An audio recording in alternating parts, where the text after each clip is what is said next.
K R Saju വീണ്ടും ചേരുന്നുണ്ട്. സാജു, ഈ പറഞ്ഞതുപോലെ അതായത് സാജു കേട്ടു എന്ന് തോന്നുന്നു ഇവരുടെയൊക്കെ. യെസ്, സാജുവിലേക്ക് വരാം. വിചാരണ വീണ നേരിടണം എന്നാണ് പ്രതി ചേർത്ത് SFIയുടെ കുറ്റപത്രം വന്നിരിക്കുന്നത്. 10 വർഷം വരെ തടവ് ലഭിക്കാവുന്ന വകുപ്പുകളാണുള്ളത്. CMRL കള്ളക്കണക്കിലൂടെ വകമാറ്റിയത് 182 കോടി എന്നാണ്. ആ രൂപ രാഷ്ട്രീയ നേതാക്കൾ ഉൾപ്പെടെയുള്ളവർക്ക് വകമാറ്റിയെന്നായിരുന്നു. ഒപ്പം തന്നെ ഈ ശശിധരൻ കർത്തയുടെ ബന്ധു അനിൽ ആനന്ദ പണിക്കർക്ക് പണം നൽകിയിട്ടുണ്ട്.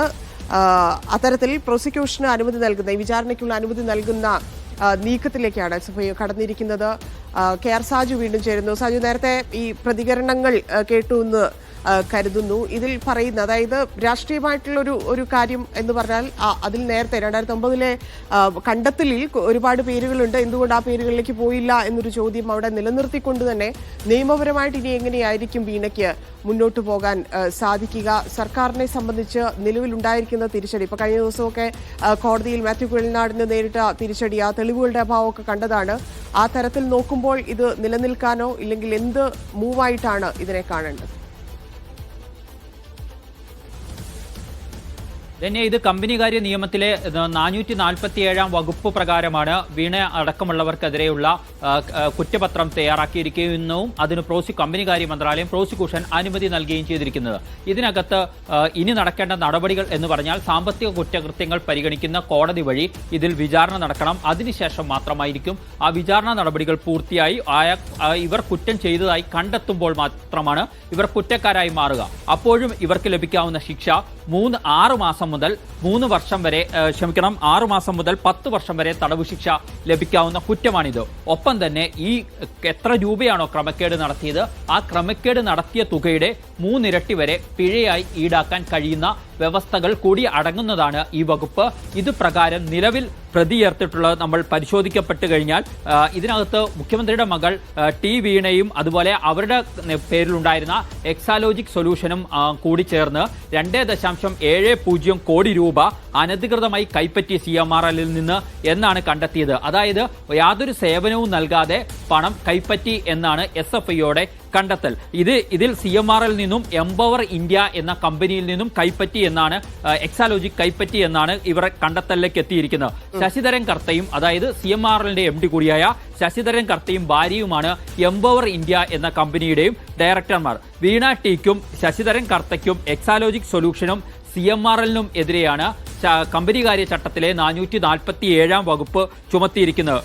ഇതിന്റെ ബാക്കി കാര്യങ്ങൾ പരിശോധിച്ചു കഴിഞ്ഞാൽ CMRLന്റെ ബോർഡ് അംഗങ്ങൾക്കെതിരെയും വേറെയും കുറ്റങ്ങൾ ചുമത്തിയതായിട്ടാണ് നമ്മുടെ കയ്യിലുള്ള രേഖയിൽ പറയുന്നത്. ആകെ 182 കോടിയുടെ വെട്ടിപ്പ് CMRL നടന്നിരിക്കുന്നു എന്നാണ് കണ്ടെത്തൽ. ഇല്ലാത്ത ചെലവുകൾ പെരുപ്പിച്ചു കാട്ടി കൃത്രിമ ബില്ലുകൾ തയ്യാറാക്കിയാണ് വെട്ടിപ്പ്. നിപുണ ഇന്റർനാഷണൽ പ്രൈവറ്റ് ലിമിറ്റഡ്, സസ്ജ ഇന്ത്യ പ്രൈവറ്റ് ലിമിറ്റഡ് എന്നീ കമ്പനികൾ വഴിയാണ് വെട്ടിപ്പ് നടത്തിയിരിക്കുന്നത്. ഈ 2 കമ്പനികളുടെയും ഡയറക്ടർമാരും ശശിധരൻ കർത്തയുടെ കുടുംബാംഗങ്ങളാണ് എന്നുകൂടി നമ്മൾ മനസ്സിലാക്കേണ്ടതുണ്ട്. 2024 ജനുവരിയിൽ തുടങ്ങിയ അന്വേഷണമാണ് SFIO ഇപ്പോൾ ഏതാണ്ട് 1 വർഷം പിന്നിട്ട് കഴിയുമ്പോൾ പൂർത്തീകരിച്ചിരിക്കുന്നത്. ഈ വർഷം ജനുവരി അവസാനത്തോടുകൂടി അന്വേഷണ റിപ്പോർട്ട് ആയിരുന്നു പിന്നീട് വേണ്ടിയിരുന്നത്. കമ്പനികാര്യ മന്ത്രാലയത്തിന്റെ പ്രോസിക്യൂഷൻ അനുമതിയാണ്. ആ അനുമതിയാണ് ഇപ്പോൾ ലഭിച്ചിരിക്കുന്നത്. ഇനി സ്വാഭാവികമായും ഞാൻ നേരത്തെ സൂചിപ്പിച്ചതുപോലെ ഇതിനകത്ത് സാമ്പത്തിക കുറ്റകൃത്യങ്ങൾ പരിഗണിക്കുന്ന കോടതി മുഖേന വിചാരണ അടക്കമുള്ള നടപടികൾ നടക്കേണ്ടതുണ്ട്. എക്സാലോജിക് സൊല്യൂഷനും ഒക്കെ ആയുള്ള ഇടപാടുകൾ ബാങ്ക് മുഖേന തന്നെയാണ്. അതിനാലാണ് അവർ ഈ ഘട്ടത്തിൽ തന്നെ പ്രതിപട്ടികയിലേക്ക് വരുന്നത്. ബാക്കി ആളുകൾക്ക് പണം കൊടുത്തു എന്നത് മൊഴികളാണ്. ആ മൊഴികളുടെ അടിസ്ഥാനത്തിൽ ഈ 2.70 കോടി രൂപയുടെ അന്വേഷണം മാത്രമല്ല SFIO നടത്തിയിരിക്കുന്നത്. CMRLൽ നടന്ന 182 കോടി രൂപയുടെ വെട്ടിപ്പിന്റെയും അന്വേഷണമാണ് നടത്തിയിട്ടുള്ളത്. സ്വാഭാവികമായും അതുമായി ബന്ധപ്പെട്ട മറ്റ് നടപടികളിലേക്ക് കൂടി പോകേണ്ടതുണ്ട്. അതുകൂടി കോടതികളുടെ പരിഗണനയിലേക്ക് വരുന്നതുമാണ് എന്നുള്ളതാണ് വസ്തുത. പക്ഷേ രാഷ്ട്രീയമായി പറഞ്ഞാൽ നമുക്കറിയാം CPMന്റെ പാർട്ടി കോൺഗ്രസ് നടക്കുകയാണ്. ആ പാർട്ടി കോൺഗ്രസിൽ അവിടെയാണ് ഇപ്പോൾ വീണയും ഉള്ളത്. മുഖ്യമന്ത്രി കുടുംബത്തോടൊപ്പം തന്നെയായിരുന്നു സമ്മേളന വേദിയിലേക്ക് പോകുകയുമൊക്കെ ചെയ്തത്. സ്വാഭാവികമായും ആ ദിവസം തന്നെയാണ് ഈ രേഖ പുറത്തു വരുന്നത് എന്നുള്ളത് വസ്തുതയാണ്. ഇതിനകത്ത് പ്രോസിക്യൂഷൻ അനുമതി നൽകിയത് ഇന്നോ ഇന്നലെയുമല്ല, ഇതിനു മുമ്പ് തന്നെ നൽകിയിട്ടുണ്ട്. കാരണം ജനുവരിയിൽ തന്നെ അന്വേഷണം പൂർത്തിയായതാണ്. പക്ഷേ ഇത് സംബന്ധിച്ച വിവരങ്ങൾ പുറത്തു വരുന്ന രാഷ്ട്രീയ പരിസ്ഥിതിയും രാഷ്ട്രീയ കാലാവസ്ഥയും വളരെ പ്രധാനപ്പെട്ടതാണ് എന്നുകൂടി നമ്മൾ മനസ്സിലാക്കേണ്ടതുണ്ട്. സ്വാഭാവികമായും നമുക്കറിയാം, ഈ കേസുമായി ബന്ധപ്പെട്ട് തന്നെ നേരത്തെ മാത്യു കുഴൽനാടൻ നൽകിയ വിജിലൻസ് അന്വേഷണം ആവശ്യപ്പെട്ട് നൽകിയ ഹർജി ഹൈക്കോടതി തള്ളിയിരുന്നു. അതിനെ വലിയ രാഷ്ട്രീയമായ വിജയമാണ് ആയിട്ടായിരുന്നു CPM നേതാക്കൾ കണ്ടതും ആ രീതിയിലുള്ള വ്യാഖ്യാനങ്ങളായിരുന്നു CPMന്റെ സംസ്ഥാന നേതൃത്വം അടക്കം നൽകുകയും ചെയ്തിരുന്നത്. അങ്ങനെ ഇരിക്കുന്ന ഒരു പശ്ചാത്തലത്തിലാണ് SFIO അന്വേഷണ റിപ്പോർട്ടിന്റെ ചില ഭാഗങ്ങൾ പുറത്തേക്ക് വരുന്നത്. കമ്പനികാര്യ മന്ത്രാലയം പ്രോസിക്യൂഷൻ അനുമതി ഇതിന്മേൽ നൽകിയെന്ന വിവരം അടക്കം പുറത്തു വരുന്നത് എന്ന രാഷ്ട്രീയ സാഹചര്യങ്ങൾ കൂടി വളരെ പ്രസക്തമായി തന്നെയുള്ളതാണ്. സ്വാഭാവികമായും ആ ആരോപണം SFIOയുടെ കണ്ടെത്തലോടുകൂടി തന്നെ മുഖ്യമന്ത്രിക്കെതിരെയുള്ള വിധിയെഴുത്തായി ഇതിനെ വ്യാഖ്യാനിക്കാനാണ് സംസ്ഥാനത്തെ പ്രതിപക്ഷം ആഗ്രഹിക്കുന്നത്. അത് സംബന്ധിച്ച ചില പ്രതികരണങ്ങൾ കൂടി ഈ ഘട്ടത്തിൽ പുറത്തേക്ക് വരുന്നുണ്ട്. അത് ഒന്ന്, ഇപ്പോൾ പുറത്തു വന്നിരിക്കുന്ന ഒരു പ്രതികരണം രമേശ് ചെന്നിത്തലയുടേതാണ്. മുൻ ആഭ്യന്തരമന്ത്രി മുൻ പ്രതിപക്ഷ നേതാവും കൂടെ രമേശ് ചെന്നിത്തല ആവശ്യപ്പെടുന്നത് വീണ പ്രതിയായ സാഹചര്യത്തിൽ പിണറായി മുഖ്യമന്ത്രി സ്ഥാനത്ത് തുടരരുത് എന്ന ആവശ്യമാണ് മുന്നോട്ട് വെക്കുന്നത്. അതായത് SFIOയുടെ അന്വേഷണ റിപ്പോർട്ടിനെ രാഷ്ട്രീയമായി കോൺഗ്രസ് ഈ നിമിഷം മുതൽ ഉപയോഗപ്പെടുത്താൻ തുടങ്ങിയിരിക്കുന്നു എന്നുള്ളതാണ്.